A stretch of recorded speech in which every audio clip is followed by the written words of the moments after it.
When you play the Game of Thrones, Subscribe and like. you die. There is no middle ground.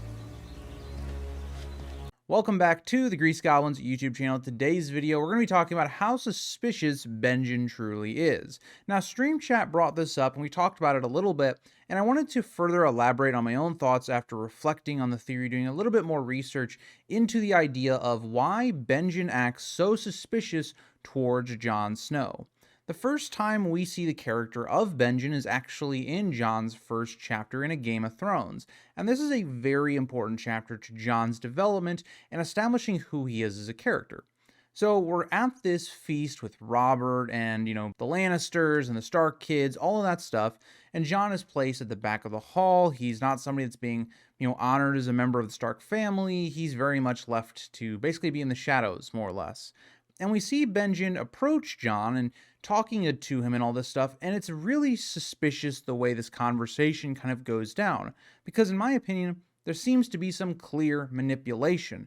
I think the real question on Benjen and Jon's conversation is, what is the manipulation implying? Like, what is Benjen trying to get Jon to do? So let's kind of look at this conversation. So Benjen and Jon are talking, and Benjen actually is giving Jon some praise, saying the wall could use a man like Jon, and kind of stoking Jon's ego and all those stuff, and all of that stuff. But then Jon basically accepts it. He's like, well, go talk to Ned. He'll surely let this happen. I can go to the wall. I want to go to the wall. And there's kind of a number of ways you can read this situation. The first one of those things is Benjen is kind of trying to be kind to Jon in a way. Now, something else that's kind of weird about this conversation is also that Benjen asks why Jon is sitting kind of away from the rest of the family, which is really odd given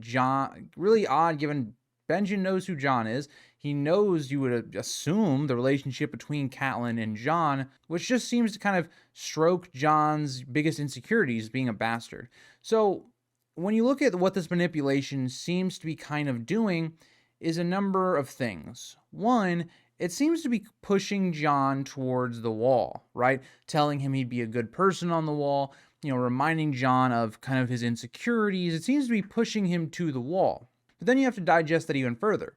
Is Benjen trying to get Jon to go to the wall now? Is Benjen trying to get Jon to go to the wall in the future? Is Benjen just trying to make Jon feel better? Which does not seem to be the case here in a second, because once Jon kind of accepts this offer, Benjen does a full 180. Benjen seems to say, no, Jon, you don't know you're giving up, and trying to push him away from it, and even kind of, in my opinion, insulting Jon, like making Jon get more angry and angry. Now remember, Jon in this chapter is the drunkest he's ever been. This is not the type of conversation that you should be having with Jon when he's in no clear state to be making life decisions. It's the same thing when we talk about, like, sex, for instance, right? When you are drunk, you cannot be thinking clearly, especially when you're almost like pass out drunk. You should not be taking advantage of people in that state, obviously. So we also should not be taking advantage of Jon, who is a young teenager at this point, who is also having alcohol seriously, like getting to the point of drunk, for the first time, and we're talking about life decisions. So Jon's in a vulnerable state right now. You're kind of reminding him of his flaws, or what he believes are his flaws and insecurities, and being a bastard. Benjen then also takes Jon's cup from him, pours it out, and drinks it in front of him. So kind of emasculating Jon as well. And then also kind of doing a 180 on Jon, telling him that he can't do all of these things, which, if you know manipulation 101, especially for teenagers, tell them they cannot do something, and they will surely want to do it. So the question I have to ask here is this for nefarious reasons? Why is Benjen acting so suspicious? Now, some people have also brought up the argument that you got to remember, this is the very beginning of the series. We're not really introduced too much into what a bastard is until we get to Jon's POV.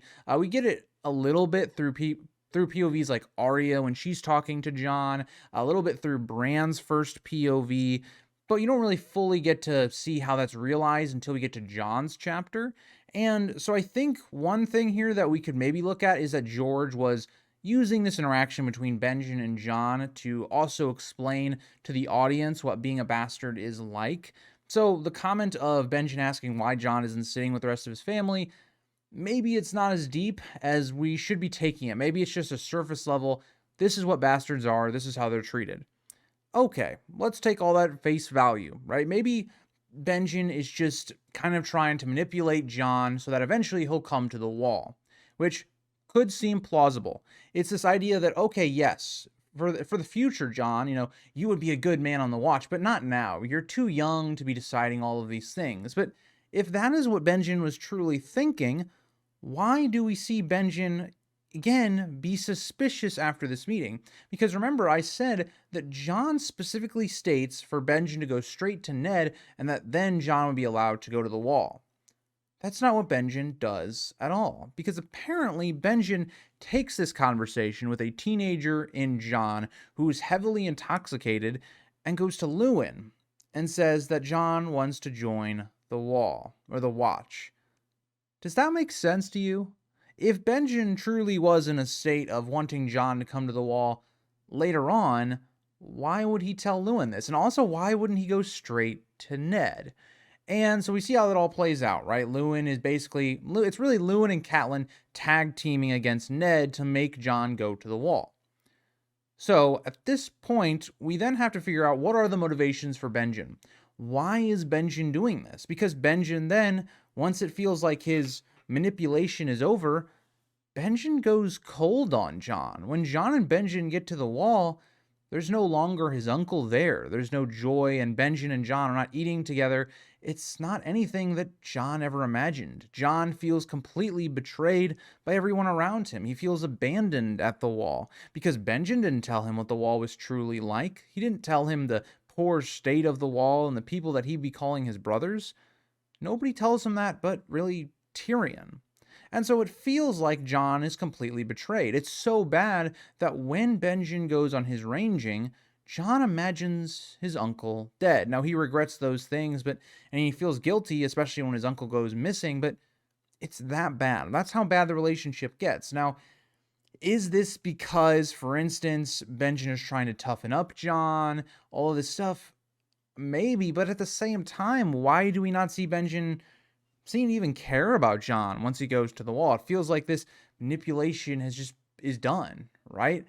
And so I want to go back. Let's try to figure out why that is. Why Benjen may have some reason to be trying to manipulate Jon Snow or trying to get him to the wall. Maybe even the relationship that's a bit shaky between Benjen and Ned themselves. And it all goes back to Robert's Rebellion, of course. Now, Benjen, if you believe the stuff of the Knight of the Laughing Tree being Lyanna, and that's how she ended up meeting Rhaegar, and that Benjen, probably bought the armor for Lyanna, and that's how Rhaegar was able to track down Benjen.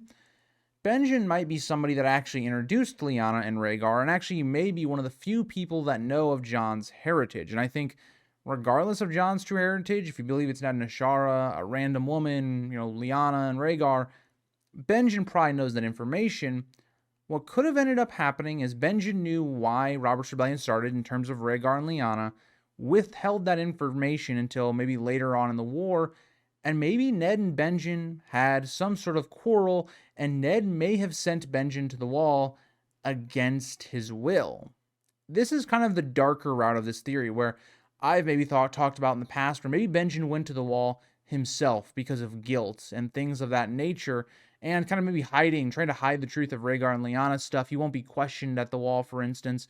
So that could very much be a possibility. But another possibility is that Ned made Benjen go to the wall. And if that is the case, Benjen was kind of forced to give up everything, to go to the Watch and the wall, where it's not a great place, even though the Starks look at the wall and they have a higher respect for it and things of that nature. One of the things that House of the Dragon, to the open of season 2, really hit well on the nail, that the Starks really do appreciate the wall and respect them more than anyone else in the kingdoms. So I think if this is the case, that Benjen was sent there forcibly, in a lot of ways, it could be Benjen kind of getting his revenge on Ned, right? Like stripping Jon of his life, especially when he was way too young to be making these decisions about spending his life at the wall and giving up the rest of his life.